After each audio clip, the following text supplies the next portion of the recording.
আর আমি এক চৌধুরী ভাই। বাটপার চিনে রাখুন, বাংলাদেশের জনপ্রিয় একজন বাটপার থাকে, সেটা হলো থটস অফ বিল্লাল।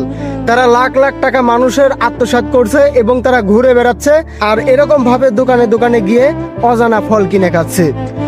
তো যারা এসে তার ভিডিওতে এরকম ধরনের কমেন্ট করেন, আমি মনে করি তারা মানুষের কোনো পর্যায়ে পড়ে না।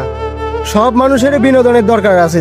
তার একটা ফল, প্রিয় ফল, সে রাস্তায় যাবার সময় দেখছে, পছন্দ হয়েছে, সে অনেকদিন থেকে খুঁজতেছে, সে সেই ফলটা খাইতে পারে। এর জন্য তাকে কমেন্টে এসে গালাগালি করতে হবে এরকম তো না। সে আরো কত মানুষকে কত কিছু দিয়ে সাহায্য করতেছে, কত টাকা পয়সা দিচ্ছে, এই কথাগুলো তো আপনারা একবারও বলেন না।